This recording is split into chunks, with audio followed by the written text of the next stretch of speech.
Okay, hello everybody. Can everybody hear me and see the shared screen now?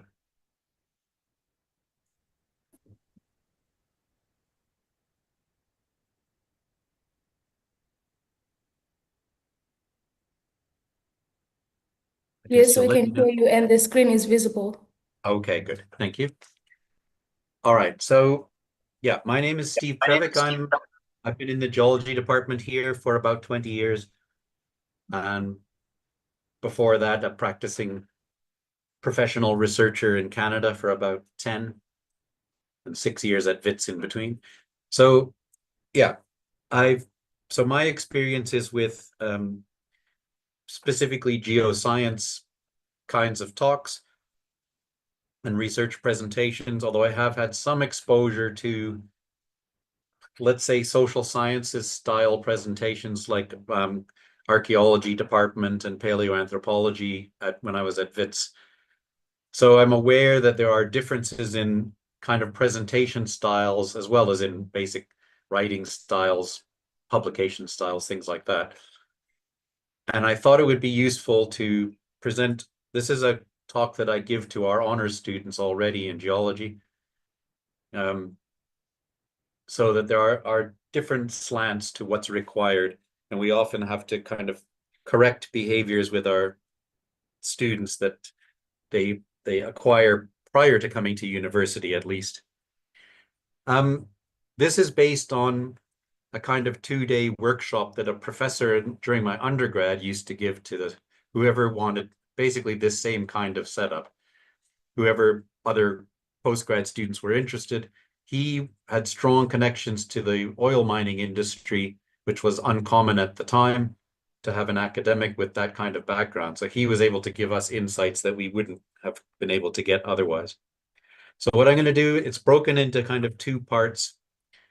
One is about how to prepare good slides, and then a section on how to give good presentations. And then I've added a few slides at the end about posters and mainly about, yeah, well, about preparation and about presentation as well. Okay, so the first step in designing a talk is to decide what information you want to communicate. Normally, this should be a couple of simple points that are your so-called take-home message. Um, you should not plan to communicate a lot of data. This is something you would save for publications when people can sit and look at it and scrutinize it. You're going to give some examples of things to support what you're going to show, but don't get too carried away thinking you have to kind of make your argument kind of completely now. So the idea behind a normal conference talk, and these are typically anywhere from, I would say, 10 to 15 minutes is pretty standard. The top time slots for a normal talk. If you have a keynote, you might get 20 minutes or 30 minutes or even 45 if you're a kind of plenary speaker. But a normal talk, typically something like 12 to 15 minutes of speaking with 2 or 3 minutes for questions and for people to try and run away to the next session in another room or something. So that's the kind of time slot you have. You don't have a lot of time. So the idea is, yeah, you explain why you're doing what you're doing, what you plan to solve, what you're going to be telling them, and what evidence you're going to be using. And you keep it quite simple. Um, okay, so nowadays, okay, this was developed back in the days when we actually had to essentially make our slides by hand crafting. Um, Talks are always PowerPoint now, pretty much exclusively. Um, there usually are sort of speaker ready rooms you can make sure everything's working. There are some alternative um, presentation formats. One of them is Prezi that some people use. Um, my experience with these is they tend to be unreliable. So even if they work perfectly on your computer and you've tested it on a PC beforehand and even at the conference, there seem to be risks with people with Mac presentations. So it's just in case, it's best to have another version. If you insist on using one of those formats for whatever reason, have a backup where you've sort of saved your talk as a PDF file, and you can use that in an emergency. So you're not just stuck if it doesn't work for some reason. But in general, everybody's using PowerPoint, and that is now routine. In the early days of PowerPoint, especially when people were not yet conversant with how to reduce this file size of images, people would show up at conferences with these 150 megabyte PowerPoint talks, and the systems didn't cope at that in those days, sort of 15 years ago. And you needed to get it down to about 20 megs to run. Nowadays, that doesn't seem to be a problem. All the drives can cope, no matter how cumbersome you make your file. Things like animations and videos embedded in PowerPoint are often problematic. And almost every time you see somebody use these, that before they click on the little icon to make it run, there's always a let's see if this works kind of comment. And then they press it, and it usually takes you out of the PowerPoint presentation into some alternative little video program. It runs the little video of whatever it is, and then it finishes, and if you're lucky, comes back into PowerPoint where you left it. Almost always, this is kind of a waste of time. It's a risk, technically, that something might slightly crash, and you kind of paralyze the talk a bit while everybody is now anticipating what's going to happen, then watching your little video. Because normally when you're showing these little videos, you're not speaking over it exactly. So it slightly stalls your talk. So unless this is really vital and not just look at my cool graphics, it's better to avoid this stuff for conference talks. However, yeah, I don't see this used very often. And sometimes it is quite effective. You're showing sort of 3D things that you want to be able to rotate so people can see what you can show from a certain technique. But in general, yeah, it's probably avoidable. Okay, so the title slide. Yeah, make sure your name and affiliation are obvious on this slide. And what I often see is when people start talks, they've just been introduced by the chair of the session. Sometimes they'll have said their actual first name, but if your abstract is written in such a way that it's just your initial, and if you haven't made a point of introducing yourself to the chair or they don't know you, they've just kind of read that out. It's important to actually introduce yourself properly to the audience, so they know which of those authors on the list is the speaker, where you are, like what university you're at, what country you're from, what city you're in.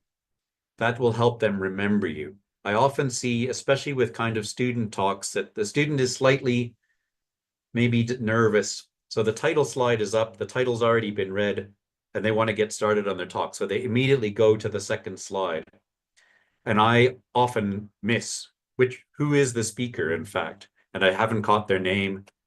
So then they've lost out on that benefit of giving a talk, that you're promoting yourself. So make sure that's obvious and you spend 30 seconds on your title slide. Yeah, so I'll show you an example in a minute. But yeah, the title slide isn't just an ornament at the front. So it is providing useful information, make sure it does. So yeah, put your first name as well as your last name on there. Everybody can hear how you pronounce both of them and make sure they get it right when they come talk to you afterwards. Sometimes you can put in your acknowledgements here, like thanking people that aren't co-authors in the talk, and that kind of gets it over with. So here's an example of this was a conference talk of mine. So the title's big and obvious. Normally that's already been read out, by the way, by the chairman or the chair. If that's the case, do not start your talk by reading that back to the audience again. They've already heard it and they've read it. So you can just start telling them more general stuff about your study. So yeah, so I've tried to make it obvious who the authors are, and where we are. And I've got a little acknowledgement there to a colleague who contributed. Table of contents slides. This is something you often see in student talks. This is something I basically never use in research talks. But you're kind of taught this, I think, in high school. So usually or often there's something like this, which is essentially an outline of it's an outline of anything, of a talk, of a paper, of a thesis. This doesn't actually tell you anything as the reader. We kind of assume as research professionals that it will have this sequence. So something that's more useful, okay, I've put this into a geological context. So the introduction, you would say, like, what is actually going to be there? I'm going to talk about the regional geology, so the overview. Often in science projects, people will put in something about their methodology. In a paper, you would have a methodology section. In a talk, you do not need to put this in, unless you're using some really novel method. Otherwise, as soon as you start presenting your results, you will be telling people, well, I'm going to be showing you these chemical analysis. If they want to know how you got them, they can ask. Otherwise, you can tell them as you're going, okay, I got these data using ICP-MS or something. But otherwise, that's a kind of behind the scenes thing. They don't actually need to know that up front, unless it's, as I say, you're doing something slightly unconventional. Then I would tell them up front, perhaps, what kind of interpretations I'm going to make. It's a shortish talk. You actually want them to be focused on, okay, the evidence I'm about to hear for the next 6 or 7 minutes is leading towards this outcome. That helps them focus, because the people in your audience have their own little special interests, and they'll be looking for clues that they can relate to. So if they know where you're going already, this can be helpful. I don't always do that. So yeah, that's just providing spoilers so they kind of know where you're headed. Because even if the abstracts have been made available, yeah, when I was young and keen, I would read abstracts in advance of talks. I virtually never do that anymore, and increasingly they don't hand out abstract volumes. You're just given a link or a disc or something, and it's not that easy to do in advance. You don't need to tell people you're going to have a conclusion section. Everybody's assuming you're going to conclude stuff. And definitely no reference list. We'll come back to that later. Okay, so the general format, any graphs, tables, plots should be simplified. You can't just take stuff out of papers and use them directly. I mean, I'm talking about research conference talks. I'm not talking about necessarily presentations in a course. Like in my honors course, where my students give presentations based on papers, they don't have time to redraft things. So that is fine. Plus, it's a small room. We know everybody can see the screen. That's the other thing. You don't know when you design the talk, you have to kind of assume the worst, that you might be in some big room that's kind of, the lights don't get really dark. People could be sitting quite far away, and lots of sort of light pollution of the screen. You want to be prepared for that as a possibility. So keep your slides nice and simple. I'll give you some examples here. Yeah, tables of data are almost always a disaster. No one can see them except for maybe the people in the front row. So here, for example, these are chemical partition coefficients. This is useless. This is fine in a paper, but it's useless as a slide in a talk. In my honors lecture notes that go with this, this is the version I made of it. So I used color, I made the fonts bigger. This is now okay as a piece of reference information that the students get this data provided to them. They're not just seeing it on the screen. So this is almost useful, but still way too busy. And if I want them to get specific information out of this, something like this plot which was in the same paper, is much more useful. I can show graphically the order of magnitude of the data for the 6 elements and make some comments on it, and everybody can intake that information much more easily. This is a map off the wall. This is a geological map. It's not terrible. The colors are obvious enough, and you can see this oval structure in the middle. So it kind of shows what I want to be shown, but it's not very vivid. And there's a lot of information on there that I probably don't want to talk about.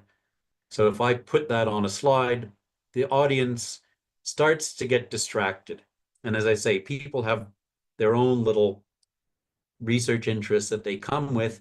They may start looking at the stuff. I might want to talk about the stuff on the sort of bottom center of this diagram. Their eyes might be drifting off to the top left or the bottom right. Oh, I worked over there. I'm interested. And now they kind of get distracted and they're no longer quite listening to you, or they might start asking you questions about stuff you don't want them to be talking about right now because you've kind of given them distractions. So it's much better to redraft it to show exactly what you want. I want them to see this structure, these layers, and where the mines are. And I removed the stuff that I think is superfluous for my immediate purpose. So that's a much more useful slide in that context. This is a diagram of one of Earth's major mass extinction events, and the clue was that there was an enrichment in this element called iridium. This is the dinosaur extinction event, in case you're interested. So this diagram isn't terrible. The text is a bit too small. It's from an old journal article. It's not that easy to read, and there's too much detail. So in 10 minutes in CorelDRAW, which is my program of choice, I can make a simplified version that shows what I want them to see. And everybody can read that and get the information they need without other stuff that's distracting them. So yeah, tables and figures should be kept simple. Just show people what you want them to see. Yeah, in terms of organization, once I've prepared a talk, I usually, I'll kind of construct it in what I think is a sensible order. Before I go to the conference, I'll sort of use the kind of view mode where you can see whatever 3 or 4 slides per row, and maybe you can see 2 or 3 rows at a time on the screen, and you can kind of make sure everything flows in your head. I almost always find that the night before my talk, I will go through the same exercise. I will almost always change something, like change the order, because I'm creating a story in my head that this will lead to this, will lead to this. And that might not be the same way I was thinking about it 2 weeks before or a week before. But this is easy to change in PowerPoint, so you make use of the technology. Yeah, I would say always plan to just go forwards with your talk, in the sense of don't plan. If you think you want to show a picture, say something about it, then go back and look at the picture again, then say some new thing. Don't plan to kind of, use the back arrow to go back, find the picture again, now go forward. This just complicates your life. PowerPoint slides are easy to duplicate. It's not like the old days where you had to pay for a color slide, a kind of photo negative in amount.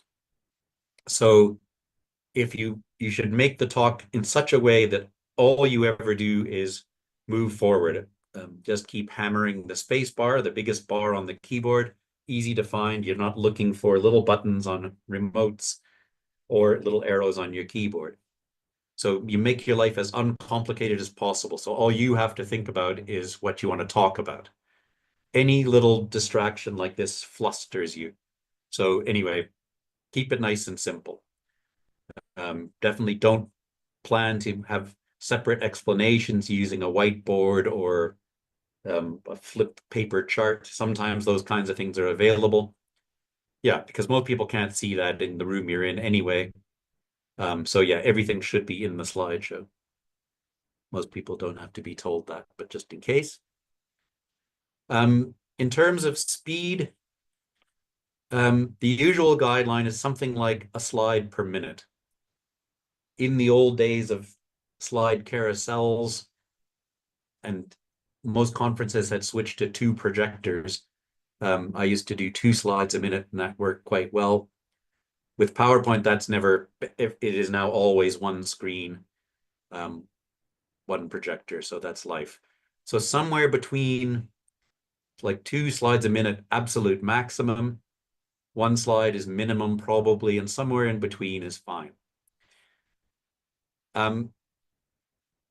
Yeah, it's easy to overdo it because it's easy to make the slides in PowerPoint. So try to keep your slides to the point, but don't overload individual slides. First of all, your audience is kind of reading ahead. So if you've got a slide with 6 or 7 text points on it, you'll be 30 seconds in, they'll have read all those 6 points already. And now they're kind of half listening to you work your way through that. So keep your points relatively simple, use illustrations to kind of adorn the slides to give people something else relevant to look at, but don't let them get ahead of you in a way. Practicing giving talks. So when you're relatively inexperienced, this helps just in terms of building confidence. Almost nobody likes to listen to the sound of their own voice in an empty room. The first times I did this as undergrad talks, I found I was practicing in the room beforehand, and I discovered I was pacing the whole width of the room back and forth as I talked. So that's no good. Your voice is going all over the place, and it's distracting to the audience. So I forced myself to stand still, and immediately my cheek started twitching on one side. It was quite impressive. And eventually, yeah, but by the time I gave the talk, I sort of worked those little things out. There's all sorts of little nervous habits people develop and you have to kind of get rid of.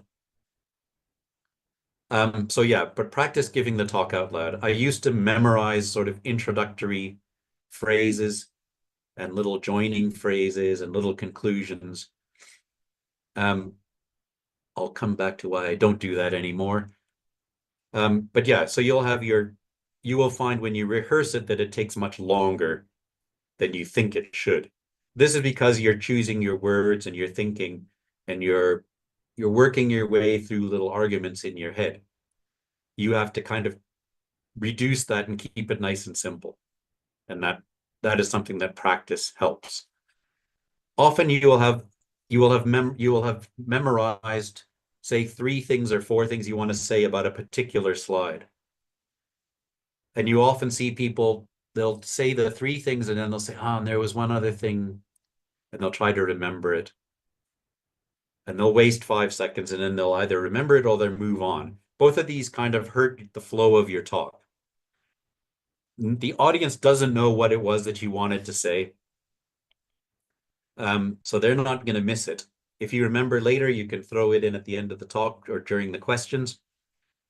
And the other thing is with PowerPoint, there's no excuse for that anyway. What you should now have on any slide is a kind of point form cue or some kind of little visual clue, like some arrow or circle flies in and tells you that was the thing you were going to talk about. So you can give yourself prompts for everything that you might want to say. So there's no reason to have to remember things that are kind of hidden and are not obvious in the slide. Okay. So often if you tidy that stuff up, you're now giving it at a comfortable speed. You're not talking too fast or too slow. And you're still finding that your 12-minute talk is 20 minutes. What you'll usually find is, yes, you're giving too many examples of things, like 3 different plots to make one point. You don't need to, as I said before, you don't need to prove your argument in a talk. You are giving examples. It's kind of the honor system that the audience trusts that you're not deliberately biasing what you're showing them. And if they want to ask you questions like, did you also look at this element? You can say, oh, yes, it shows the same thing. But you don't have to show everything in the talk. In the publication, you will have a page of all these little plots confirming things and the data tables that people can plot them themselves. You don't have to do that in the talk. So you're just trying to show good examples that show what you want people to go away with. And you may still find after you fix that and take out your 3 or 4 extra pictures, you are still too long.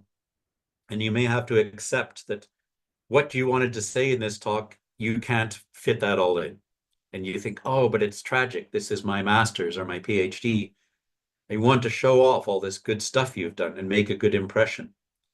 Just remember, this will not be the only talk you will give from these data. So, and you're not supposed to be giving the same talk repeatedly at different conferences. So accept that you can give the highlights of one part of your presentation in one place. You can hint at other work you've done, and save the other stuff for the next talk. So you may just have to just keep it simpler and remove one whole section of the talk. Like you were going to talk about the geochemistry and the environment that these rocks formed in and how you determine the age of them. Well, you might have to save the age for another time. It's disappointing. What I always do personally is I move it to after my conclusion slide. So it's less traumatic that I've removed it from the talk, but it's still hiding in the background. And that makes me feel better. It was recommended that you practice in front of your friends, like possibly also non-classmates, like your res roomie. Or somebody who's in the same faculty as you, but not a specialist. They will catch obvious things that you might kind of miss out on, like one of these, you're too close to it, the same way as when you edit your research writings. You might make logical jumps where there was a slide there that you then moved or deleted. So now it jumps illogically from one place to the next. In fact, the speech style of a talk should kind of lead, you should be in a position where you can kind of say, after showing you this leads us directly to the next thing. And then you click and there it is. Instead of this kind of, you change slides and there's this 2 seconds of you staring at the screen. And then, oh yeah, now here, this now shows this, where it's like you've been taken by surprise. So this should have this nice flow where it feels obvious that this slide needs to the next slide. So yeah, having people watch you give the talk can sometimes catch things that you won't catch. Using a laser pointer, using a stick, depends on the venue. Usually you don't get too much choice in this. You can show up to conferences with your own little laser pointer. That's lovely. My experience with laser pointers in general is the batteries don't last. The little tiny red dot on the screen is still hard to see. It's better, especially with PowerPoint, not to depend on anything like this. PowerPoint is great for providing you with all sorts of little devices. It even has a pointer on laptops anyway that you can use, which is actually a better one than a laser pointer because it's a bigger red fuzzy ball. I never remember to use this. But anyway, I just use the devices in PowerPoint. A little, like have a circle fly out so people see the motion, they see where it stops, and then that reminds you to talk about it and they can see where you're talking about. Whereas you waving the laser is not all that helpful. Yeah, so it's good to practice out loud, get used to the sound of your own voice. Yeah, you will then start noticing, or other people will notice for you, little behavioral mannerisms that come up when you start talking, little ums and ahs that people do to fill the gap because they don't want silence when they're talking. This becomes annoying and it can be repetitive. And I know very experienced, very well qualified senior researchers that have these kinds of little speech features. And when I attend their talks, within 3 minutes of them starting, you're only listening to the ums and ahs because it's so repeated through their talk. And that's distracting, and you're not listening to their science. So you're in a way they're become wasting their time. It's not on purpose, but it's better to try and get rid of that. And also things like people put their hands in their pockets because their hands are waving around, then they start playing with their keys or their change in their pockets subconsciously. And again, this becomes a distraction to the audience. It's a noise. Sometimes with the laser pointer, people are holding it in their hand and they're not using it on the screen, but they're hitting the button and the laser's flicking around the room, and the audience is half watching the red laser like cats watching a light. This is just distracting, and now they're not listening to what you want them to listen to. Yeah, so yeah, these are kind of, some of this is out of date now in a way, but yeah, so it's often useful. Like you may not want to travel if you don't have your laptop or you don't want to be getting that out while you're traveling. You're on your way to a conference, you might be sitting on the plane. I don't particularly like to try and use my laptop on the tiny little plane tables. What I sometimes will do is print out that sort of slide screen version where I'm seeing like 4 slides per page. And that lets me just visually review what's in my talk without having to play with it, but I can remind myself. So it's all just about making yourself less nervous about what you're going to be talking about. Yeah, in the old days where we traveled with either with carousels of slides or with slides on a CD disc, yeah, you always keep that with you. You always keep a backup. Now you would put backups of your PowerPoint talk onto your Google Drive. So from wherever you are in the universe, you can download that if something goes wrong or it gets corrupted. But like last year, I was in Taiwan giving talks, and I put both of the talks onto Google Drive. And when I got to the other end, they were both corrupted. Something weird had happened where the background image to every slide was now a picture from the second slide or something, and everything was distorted. I had it on a flash stick, so I was fine. But you want to have multiple versions of it just in case. Let's see. Yeah, this kind of practicing, it's useful to have a little opening sentence. I think that's probably a useful thing, just so you don't stumble at the beginning and sort of get yourself flustered. So just a few words when you start, and that just gets the flow going. I've found, yeah, I mean, as I've got more lecturing experience, my speaking ability has improved. I've kind of gotten rid of my ums and ahs and various little affectations that you find. And I can improvise these things. I have found I used to more or less half memorize the talk, and this is not uncommon practice.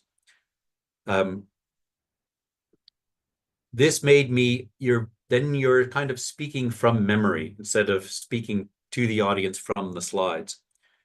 And that made me much more nervous.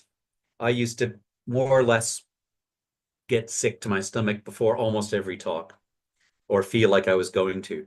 So I would take these kind of travel sickness medications, which kind of, then you don't feel sick, but you're slightly in a stupor, which is not that helpful. And what solved this for me was I finally had a conference where the technology to make the slides was a bit of a process in those days. And I was attending a conference where I only got the slides something like the day before I had to fly across the country and give the talk. So I had no time for any of the practice that I would normally have spent a week kind of stressing and learning. So I had to kind of improvise it on the spot. So again, it's a 12-minute talk. We have your whatever, 15, 18 slides. It's on your own research, so you know what you're talking about. And the talk went, I wasn't nervous for the first time. Somehow the lack of preparation meant I wasn't trying to remember stuff. I didn't feel sick, and I've never rehearsed a talk since then. And that was, I don't know when that was. That was probably in the early 1990s. So yeah, so I no longer do any of that, and I kind of know my speaking speed in terms of slides per minute. So yeah, so anyway, starting your talk, yeah, have a little introduction. It's nice if you acknowledge the chair personally in your, because they're the one introducing you. That implies to the rest of the audience that you know the chair. Even if you just met them 5 minutes before, nobody else probably knows that. That helps your kind of perceived status in the group. That you're a researcher. And this doesn't matter if you're a student giving your first talk or a South African researcher that's off to Europe or North America giving a presentation, or you're with your research group and everybody does know you. All of those things, because then it makes the other people feel appreciated. If you're the famous one, that helps spread the love. But if you're the up and emerging researcher, these things just help you sort of find your place. You're not being presumptuous by doing that. They've introduced you. You're allowed to thank them.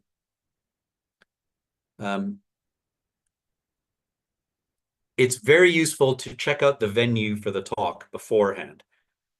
Don't be one of these people that just kind of, you're such the big shot professional that you just zip in just before your presentation. This leads to trouble often in terms of things like knowing, is there a laser pointer? How do you advance the slides? Sometimes there are these little handheld things where the slide advance is on the same thing as the laser pointer, but there's also a button that shuts the whole thing off. You want to know exactly which button to press, which ones to avoid. I've seen talks where, the position on the podium is sort of right near the edge of a step, and you'll see one or two speakers half stumble off during their talks. You want to avoid all that because it's a distraction. That's not what you want people to remember your talk from. So, so you want to ideally be there for the few talks before your session. Normally, you would go there during the previous break. You would make sure that your talk is actually properly loaded and everything's ready and it's working. And introduce yourself to the chair. Make sure they know your name, your first name. They know how to pronounce it if it's something complicated or something they're not used to for whatever reason. Might not be complicated at all, but often they're people from all sorts of language backgrounds. So all of that is useful. And that's an excuse to meet somebody who is normally slightly more established in the field than you. So you're already making connections just by going and introducing yourself and saying, yeah, I'm the third speaker. What do I need to know here, kind of thing. So my recommendation for advancing the slides, by the way, as I said, is just use the biggest button on the keyboard. And I say the space bar. With PowerPoint, that always advances the slides forward. It's the easiest button to find on every keyboard. It's the least fuss. Ideally, you don't have that much choice about this. In big venues, you may be forced to stand in front of a microphone, which is fairly horrible. But in most venues, that's not usually the case. And you want to be positioned where obviously you need to be in arm's reach of your laptop or whatever you're using to advance the slides. But ideally, if you can see the screen so you know what's coming, but you have to make sure you're talking to the audience. So you're facing forwards when you speak and not talking to the screen. Preferably, if there's a podium with a little light on it, turn that off once you start. This becomes distracting. You get this. This is the Hammer Films were the ones that in the 1960s made all these horror films. But this sort of bottom lit screen effect, if you're in a properly dark speaking venue and there's a little podium light, this is what the audience sees, and it's distracting. And people start sort of looking at you with this light instead of at the screen and instead of listening to you. So what we were recommended to do, and this seems to work nicely, you get introduced by the chair. Normally all the venue lights are still on because everybody's been getting in their seats. So keep the lights on for the first minute. Thank the chair. Do your title slide like this. Everybody can see what's on the screen. They can read the title, they can see who's speaking and your affiliations. And this is when you kind of give them the real overview version of what's going to be in your talk. Then you can turn the lights off or ask for them to be turned off, and then you get started. So if you have the option to do that, that's the better way. Everybody sees you in the daylight first, and then now you've made that kind of visual impression. Then you can move on to your talk. You then become kind of anonymous and they're looking at the screen. So that's the preferred way to do it. So yeah, I like to do the acknowledgements at the front, ideally. Yeah, so whatever, people that provided analytical data or ran a lab that you worked in, people who provided money for this or that, companies that provided support, whatever. It's nice to do that up front, and then it's done. So yeah, once you've established all this, then you turn the lights on, off, and start the show. So for science talks, ideally never read your talk sort of from props like a piece of paper. First of all, the lighting may not allow you to do that. So you don't want to be depending on that. And do not read it from the screen.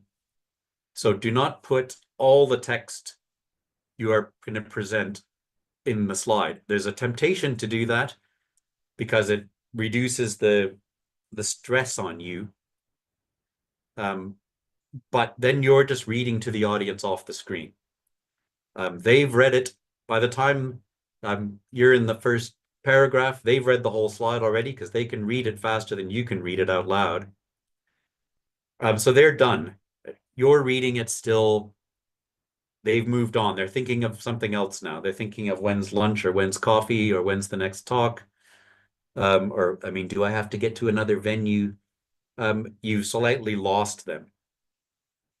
You may want to have some text just for as a comfort blanket, kind of.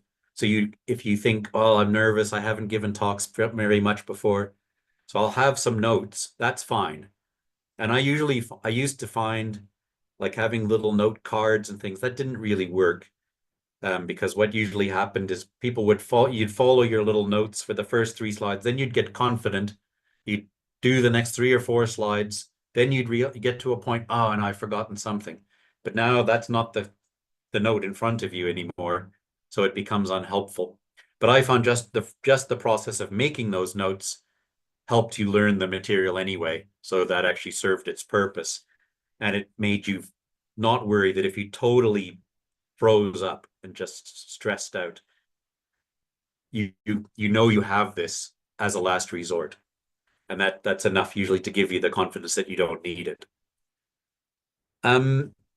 Yeah, so sometimes people talk about having a list of slides or numbering the slides so people can say, I have a question about slide number 8. This almost never happens in a conference anyway. The audience will say, oh, can you go back to that slide of this thing? They almost never would notice a slide number. So I've never really found that useful. And like my experience of watching other people's talks, this has virtually never come up. So feel free, but it's just another piece of distracting information on the slide then. So I don't usually bother. I've put it on here just so you can see that it's a thing.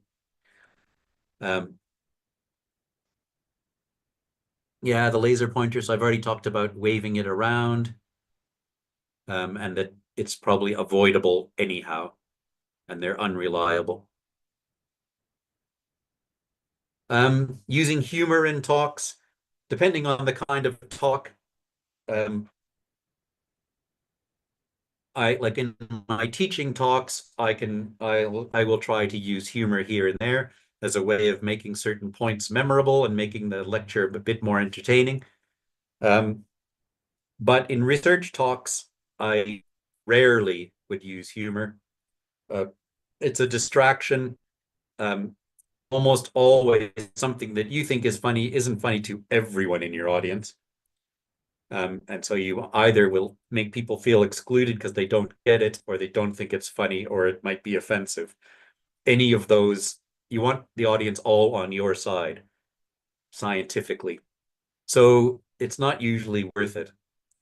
And it's slightly distracting. And if you do too much of that, which means roughly more than one, people start thinking, look, I'm here to hear your research, not a stand-up comedy show kind of, let's get on with the science.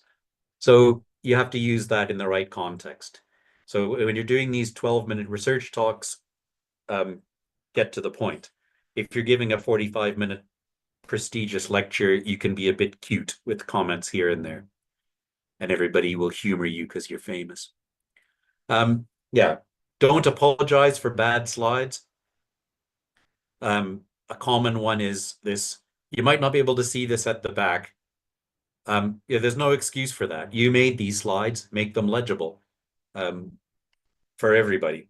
So as I say, you don't know in advance what the venue will be like, so you've got a plan for that.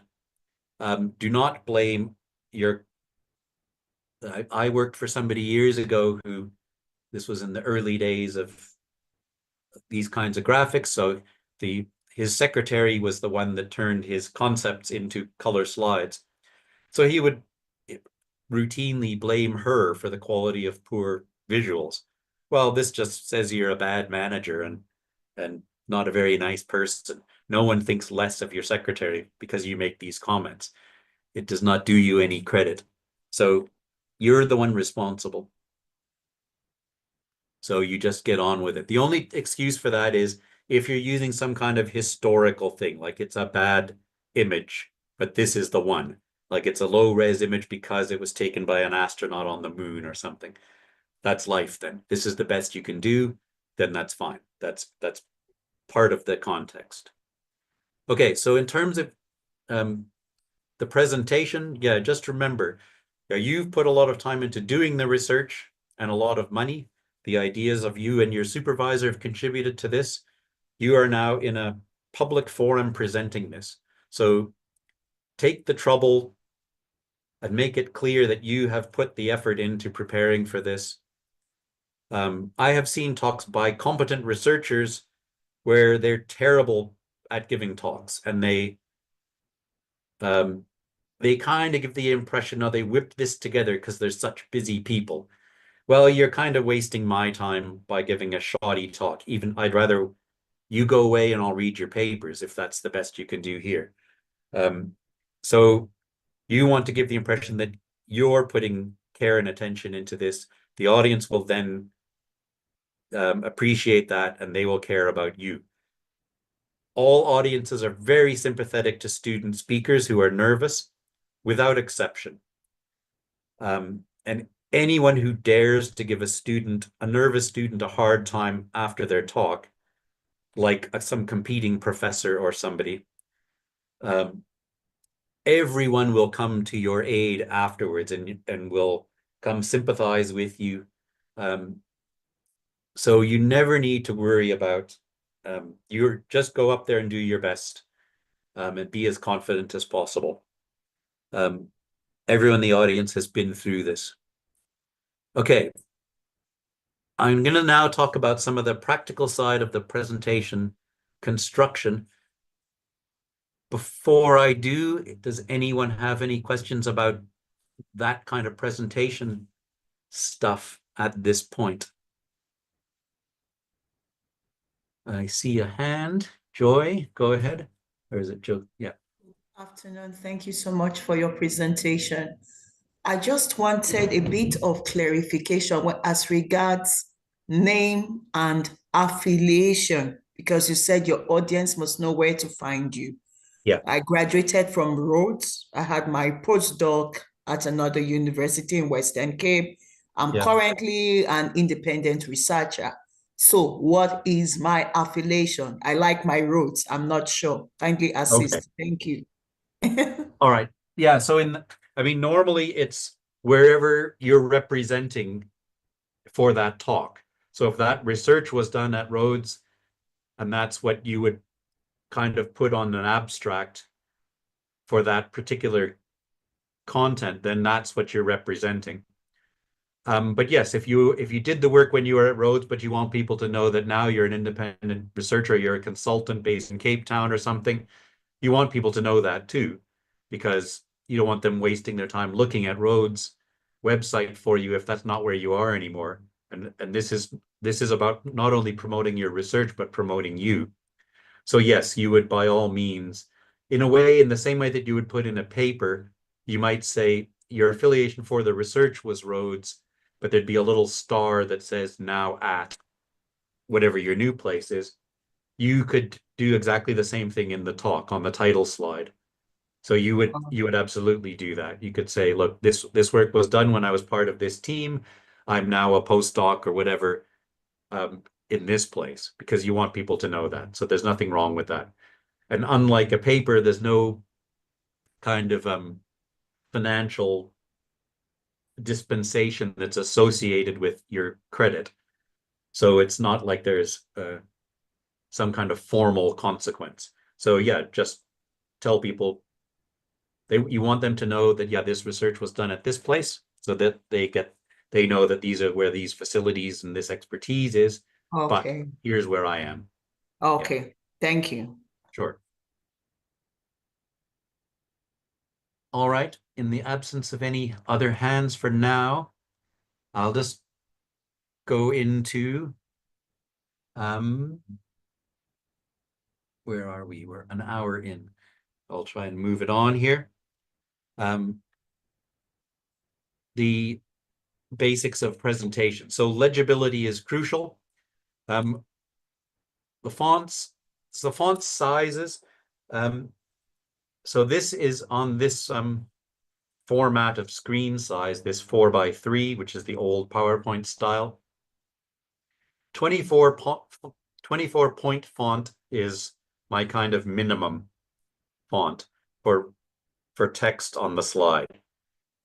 Like you can see there, 20-point font. I can use that for like labels on figures, maybe, where you want it to be legible but not standing out too much. So I find I use 24 or 28 point as my normal font. Any larger than that, it kind of feels like the slide is shouting at you. Even 28 point, I find sometimes a bit intimidating. So I usually stick to 24 point and just use some boring font. In the early days, using things like Comic Sans or Sans was appealing because it was different, but it's a bit too cutesy. So you just want something undistracting and legible. In terms of putting text on slides, this is the kind of spacing that I go for, like on this slide. So there's a title at the top, a subtitle, and then there's text. The text is large. In these slides, I am writing out all the text as coherent sentences, which I wouldn't do in a research talk. Or even teaching, I would use point form, so the audience can't kind of read ahead of you. But this stops you from getting too much onto the slide. I could probably fit one more point on here, or two if I took the subheading out, and that would be the maximum I could fit. That stops me from getting too carried away with a text slide, because text slides are fundamentally boring. Figures. My guideline is if I'm sitting in my chair at my desk and I sit back in the chair slightly, like I'm not leaning way back, but just leaning against the back of the chair, looking at my slide. So it's, I don't know. If I can then read everything on the slide easily, it's fine. If I have to lean forward or struggle to read anything, I need to change it. So the text on this slide is all fine, but basically nothing in that figure is acceptable. So I would replace that figure with the one I've shown you before, and now it's easily legible. Everything's big enough.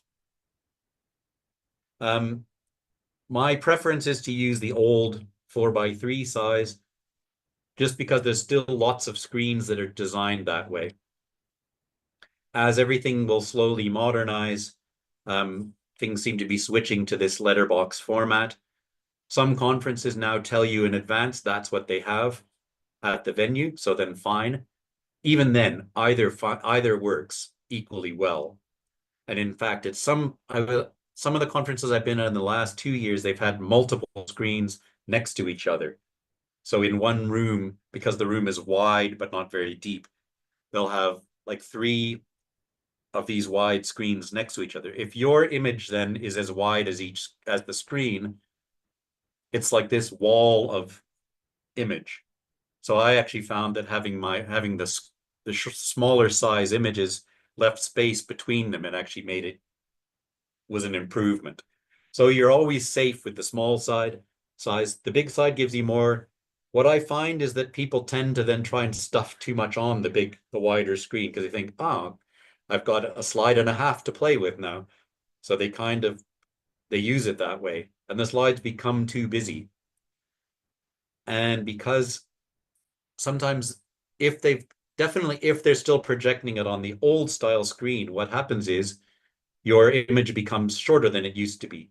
And your 24-point font is now actually 20-point or 18-point because it's all been compressed vertically.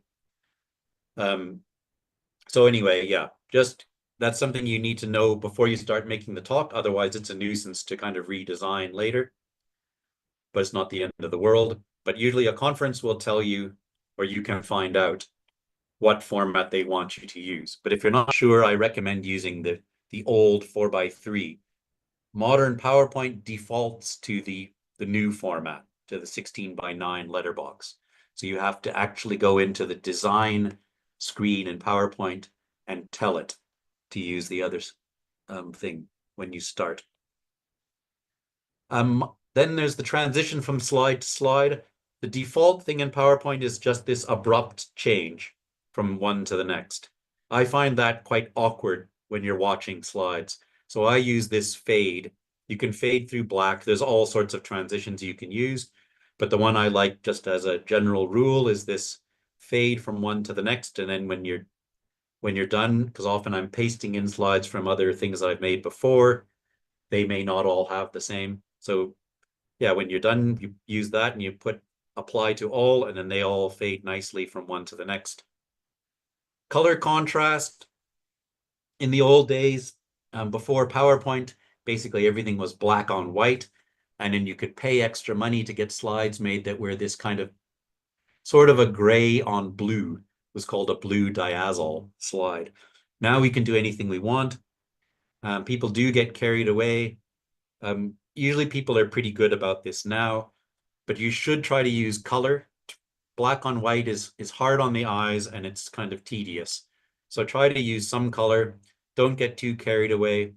Like this kind of thing, like bright red on black. Yes, it's easy to read that, but it's a bit hard on your eyes. And if this was a whole slide of this sort of thing, this would be painful.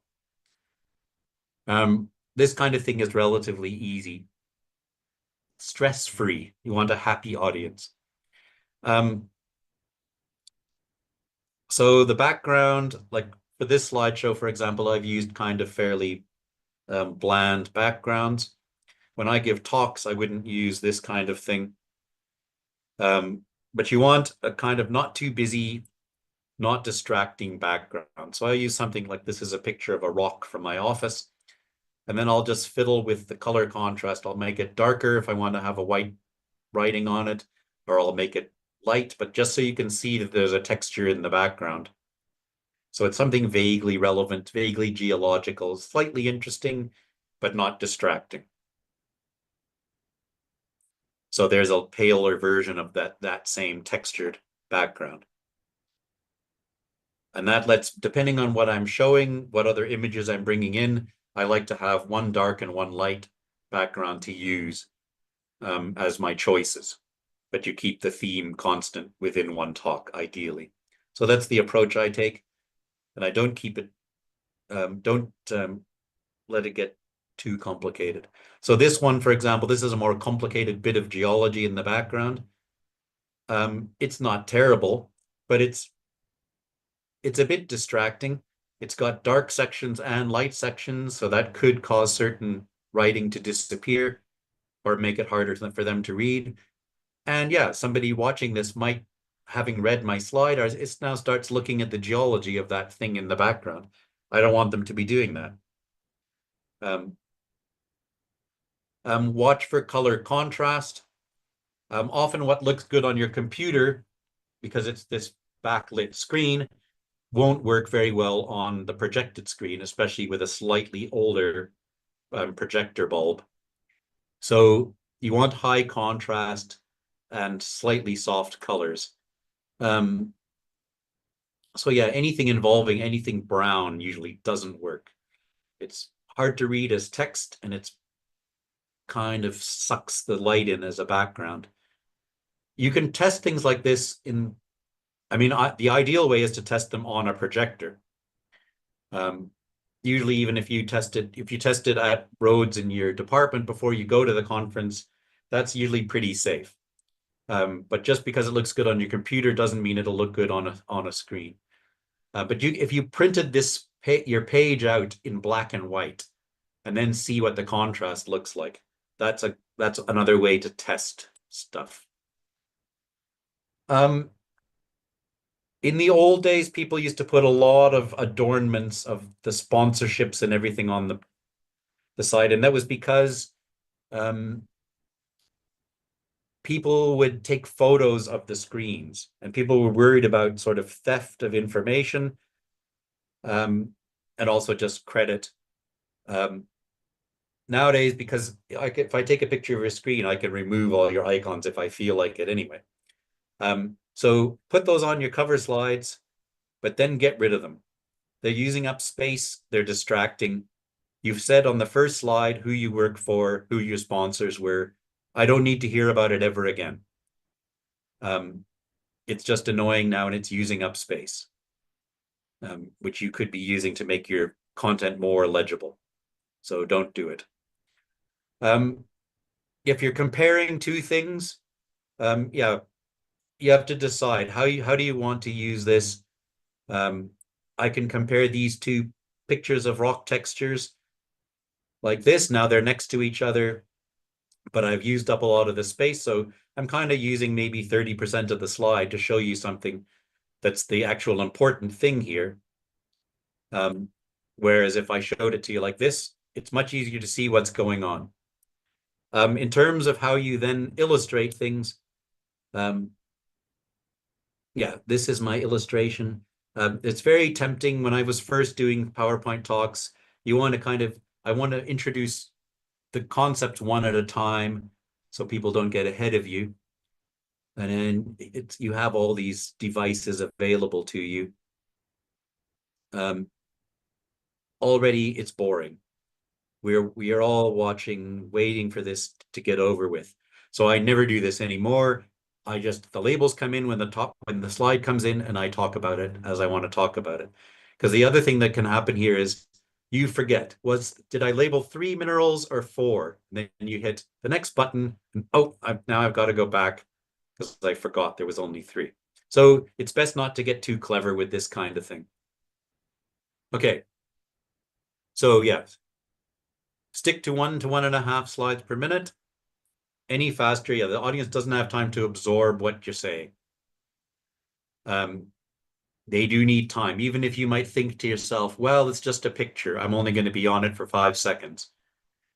Still, that's not long enough. It ends up being like watching a movie for the audience, and they don't have time to look at what you're showing, and then they zone out. Yep, don't read slides to the audience. Yeah, pages of references, do not do this. This is something that people are taught in secondary school. Fair enough. For secondary school, it's showing that you did your homework kind of thing. In presentations, and it doesn't matter if these are thesis presentations or course presentations, and definitely not for research talks, What this always ends up as is this, and it's only in student talks you ever see this, in my experience.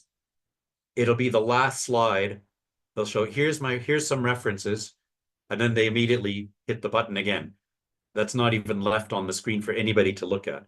It proves nothing. It serves no purpose whatsoever.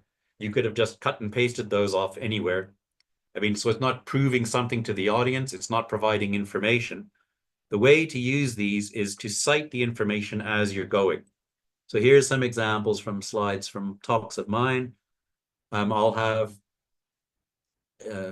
data plots either from my own research, so you get to promote yourself, or from other people.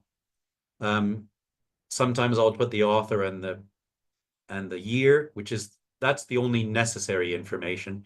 Sometimes if I'm feeling generous, I'll put the name of the journal. And I often find when I'm attending talks, that's the stuff I make notes of in my notes. Oh yeah, that's a really interesting looking diagram. Where did it come from? And that's enough for me to then search it and find it. Then people know why you're using that source and what it pertains to. A list at the end, nobody knows what those go with anyway. Yeah, especially for class presentations, but also research ones. If you've got weird, like in our case, sometimes I have students giving presentations on rocks from Finland or Russia or something. These are complicated names that you're not used to. Sit down and learn the name as best you can.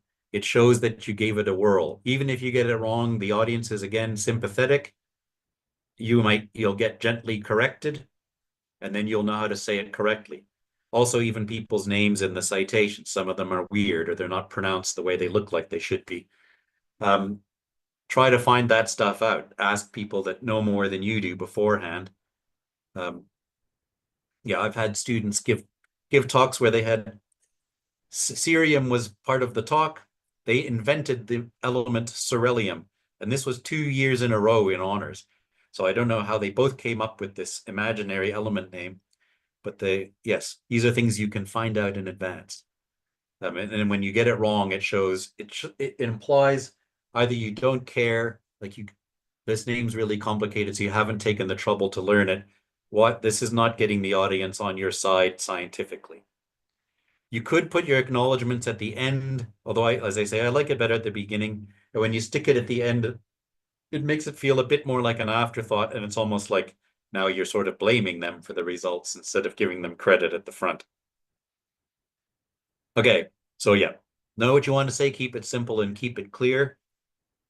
Then I would just want to say a few things about posters. I only have a few slides there, and then we can go back to questions. So the posters, okay, yes.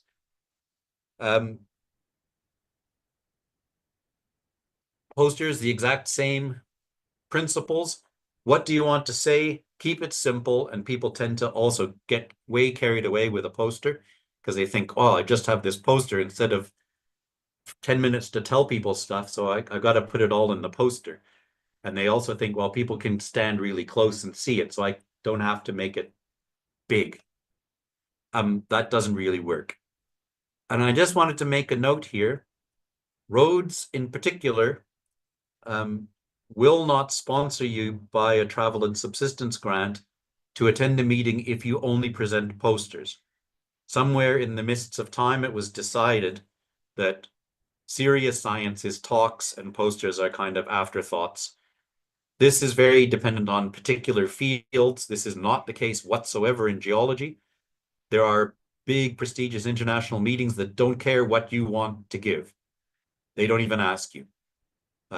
They will assign you a talk or a poster depending on what suits their schedule. And when I worked at WITS before I came here, this was never a thing. So this is a Rhodes thing. That means you need to know that because the conference organizers won't automatically know that because this doesn't apply to most places. And saying that, there are universities that won't pay for you to go to conferences at all, even if you're speaking. So it's not that Rhodes is being specifically difficult. So I'm not trying to imply that. But you do need to know that if your conference gives you the choice and you want money from Rhodes to go there, you need to tell the conference organizers in advance, please, if it's a poster, I won't be able to come if that's what you award me. So in that case, I need to give at least an oral presentation. I could also give a poster. Then that's fine. You'll get the money to go as long as you give a talk. You can then give as many posters as you like separately. And I used to like to do that, actually, have one talk and one poster.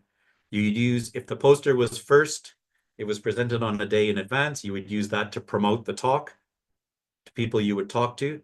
And if your talk came first, you could mention that you also have a poster and people could find you later. And then you're sitting there with your glass of beer or a glass of wine, and you can have a more expanded discussion with people about stuff that you did in your talk, which might not be what your poster was about. So you kind of get a 2-for-1. So anyway, just you need to be aware of that. Also, on a similar note, Rhodes sometimes for the funding asks for an invitation letter. This is not a normal thing in my circles, unless you're a keynote speaker and they're paying for you to, in some way, subsidizing your, like the conference itself is somehow subsidizing you. I've only had that once or twice. So an invitation letter is not a thing, usually, in my universe.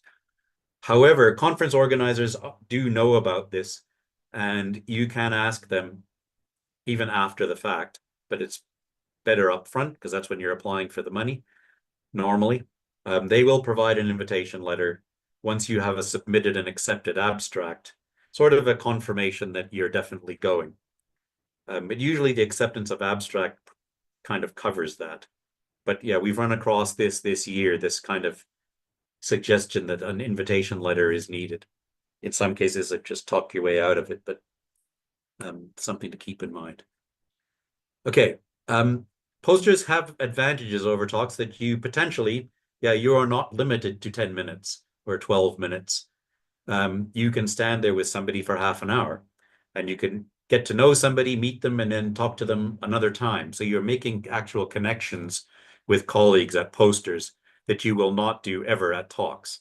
The best you can get is a question and you can answer it. And then that's it for that particular person.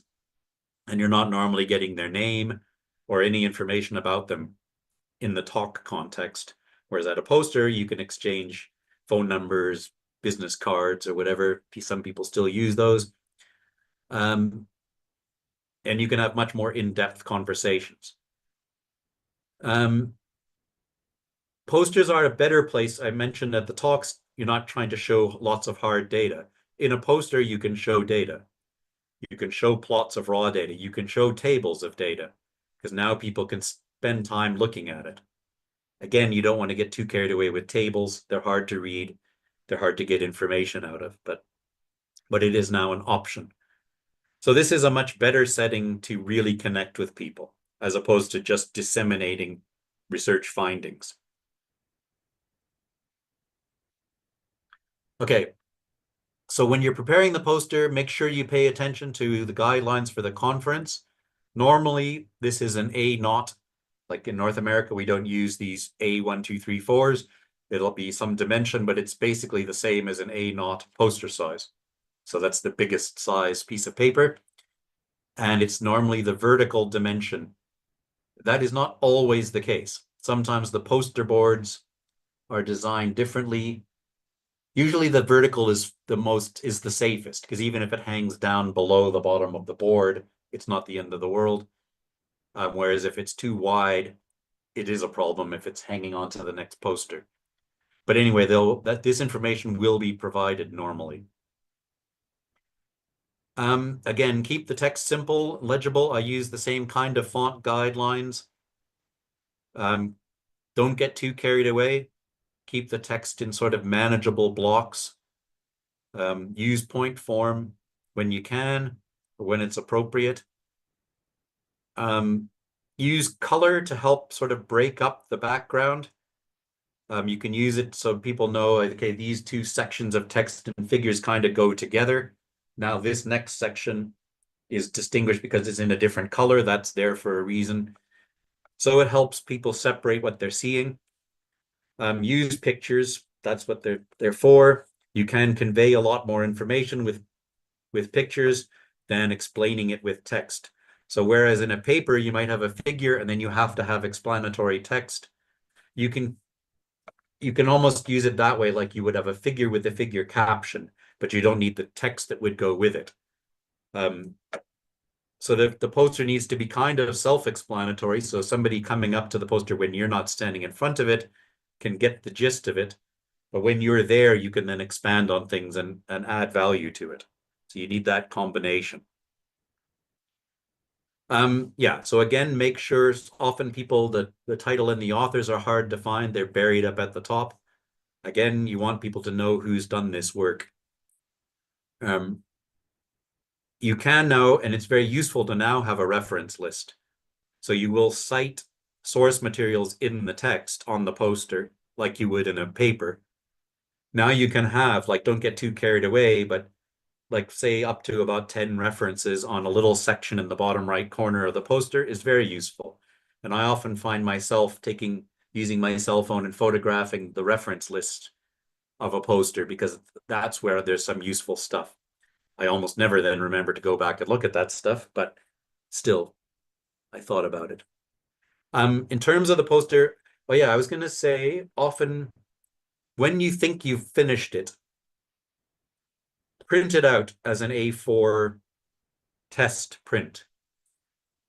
And then look at it. Make sure everything then actually looks fine. Because often when you're composing it on the screen, you're not seeing the whole thing at once, just because of legibility. When you print it out, you can still then read everything. You should be able to read it on an A4 piece of paper. And you can then see any obvious things that might have gone wrong. Preferably print it out in color, like get the printing office, printing unit. That's who you'll probably get to print it anyway. Get them to do a little A4 up front and do one and see if everything's fine. Catch spelling mistakes, because once it's printed out, those are just embarrassing and you can't do anything about them. Yeah. Printing unit will laminate the poster in plastic for you. I often see people with just the paper posters. These are doomed. They'll last you one conference if you're lucky. There's a chance that they will rip. They could get wet. Remember, people are usually drinking things when they're admiring your posters. Poster boards can fall down. Things happen. So if it's plastic laminated, you have it basically forever. I've festooned my department with posters I've made in the past, and I've got educational ones and things rolled up in my office all over the place. Posters are forever. If you can, bring some poster sticking materials. Normally the conference will provide all that stuff, and you don't know, like, if it's one of these boards where you have to have like this kind of Velcro to attach, yeah, your little pins will be useless. So you don't necessarily know in advance, and they may not know in advance exactly that stuff. But if you can bring some things just in case, it's not a bad idea. So you're not depending on when you show up at 8 o'clock in the morning of your poster day and you can't find the person who's responsible for the pins. Yeah, you don't want to be stuck lugging your poster around all morning somewhere. So anyway, just keep that in mind. I have heard talk from archaeology friends where their conferences had, during the poster sessions, each poster presenter would be asked to give a 5 or 10-minute presentation standing in front of their poster. This has never happened ever at a geology conference, and I think it's stupid, but those conferences presumably have a different strategy, and maybe they're much smaller groups or something. About the 3 people standing right at front would be able to see what you're talking about. Everybody else would see the back of those people's heads. And they would be standing too far away from your poster now. Posters are designed to be seen from about maybe 1 to 2 meters away, not 5 meters. So if your poster session is something like that, what you would want is a short spiel that just, like it was a talk, like, what is the main message of this poster? What information are you presenting that's going to prove this? I'm going to be using this kind of chemistry and this kind of isotope compositional information and these age data, and I'm going to prove this. That's all they need to know. Then when they get to the poster and they can actually read it, they know what they're going to be looking for. There's no point waving at plots on the poster and telling them that this shows this and this shows this field and this field on the plot. No one can see that anyway. And the people that definitely can't see it are now just annoyed and will drift away. So ignoring that part, just a normal poster, you want to have a little spiel that you can give to visitors. And it should be short. So you're kind of catching people as they go by. You don't want to kind of trap them for too long so they then start pretending they've seen somebody they know further away. But you want to get enough that they're interested, so that then if they are genuinely interested and you've engaged them, they can now stay. So you give them a kind of quick whip through sort of the flow of the poster from top left kind of ending in bottom right, eventually what you're saying, what evidence is being used. So it's that same summary, a slight, a few couple of minutes, maybe even 5 minutes is too long. I have found that making a bunch, like make 20 A4 printouts of your poster, and then I hang it from a little envelope below, at least when I'm there. And then, yeah, you can give that to people that are interested to take away. And that's a way that they leave with they remember who you were and what you were presenting. Oh yeah, in terms of presenting a poster, I have this last little piece of information. What I find is if you stand at your poster looking keen, which is kind of what you do as a student, there's this tendency of the people walking past they'll kind of go by at about a 2 meter distance. They'll read your title, they'll look at you and nod politely, but they don't want to get sucked in and committed to 5 minutes of hearing about it until they've read enough to know that they're interested. So yeah, this is definitely what I do. So you kind of walk around looking at titles, looking at author names, and you stop, but you're more likely to stop when there's nobody there and have a look for yourself. And then you might try to come back when they are there later and get more information. But often people are kind of intimidated when there's somebody there.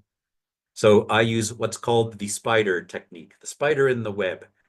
I lurk, like you stand near your poster, but not obviously connected to it. And you wait till people get close, and you see if they're just strolling past, you know they're not interested. This isn't their field. They're just browsing.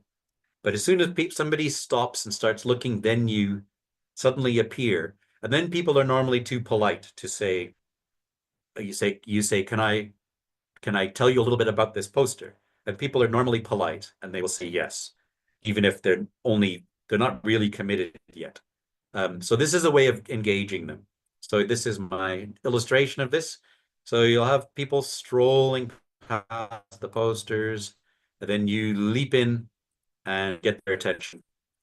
And then I find this works quite well. And whereas if you're standing there, they will do the long distance glance, and kind of, even if they're interested, they might rather wait till you're not there. If you're busy talking to someone else, people will log in because they know, okay, you're busy, so you're not going to pester me just yet. I can read your poster and maybe even join in and listen to what's being said. So that also works, but that's just the luck of the draw at any given moment. So yeah, so that's the way in my view, of trying to get the most out of posters. And as I say, posters can be very valuable. And yeah, I used to routinely do the give a talk and a poster thing. I tend not to do that lately, just because hauling a poster around is a nuisance. Here's some examples from my department. We did have some terrible ones, which I was planning to photograph too, but I think over the years we've winnowed those out, and those people have left, so they weren't there to complain. These ones are both fine. The one on the right is one of mine, so it's obviously lovely.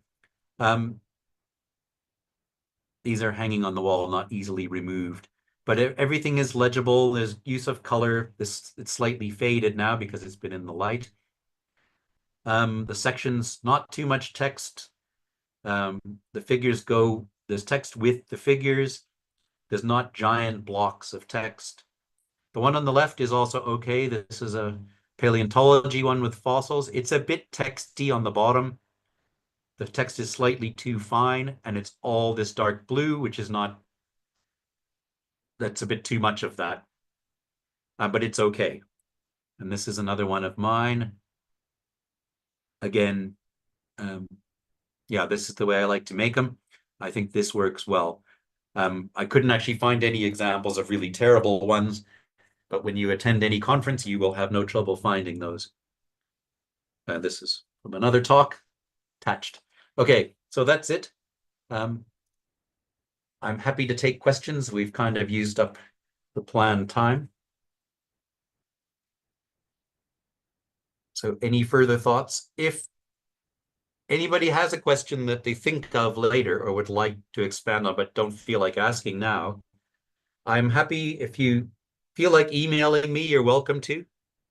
So I'm in the geology department, the head of department, s.previck@Rhodes.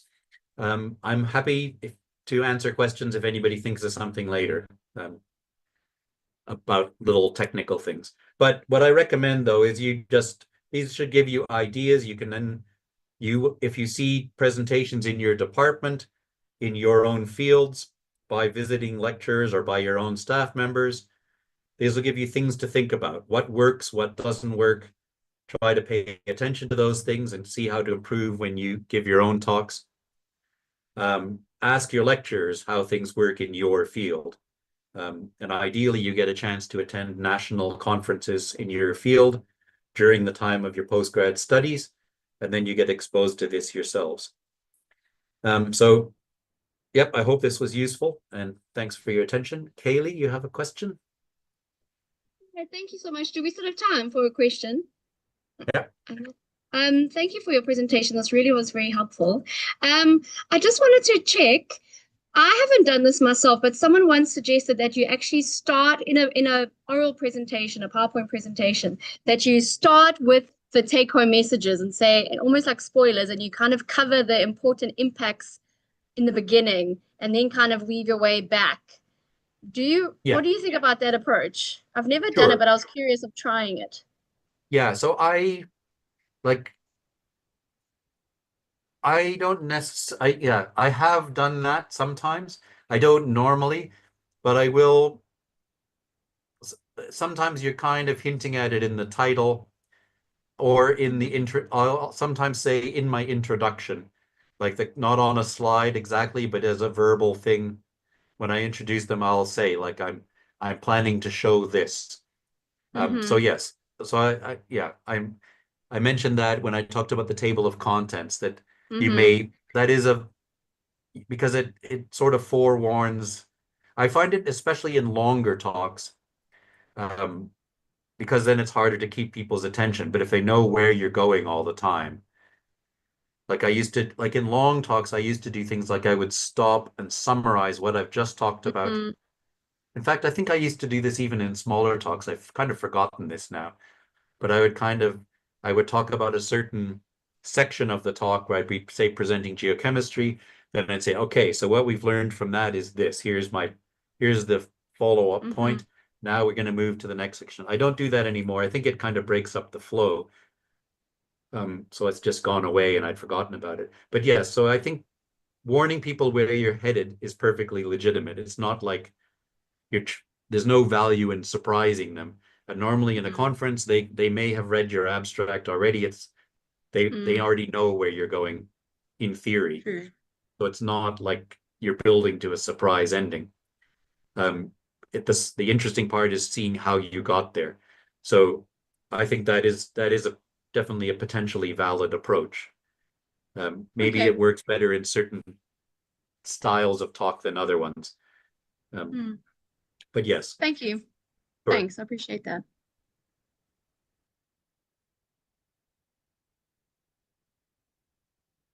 Anybody else for now?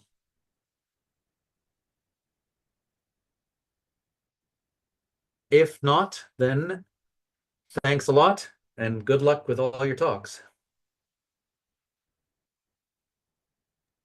Thank you. Bye. Thank you so much, Prof. We appreciate what you have done as the Center for Postgraduate Studies. All right.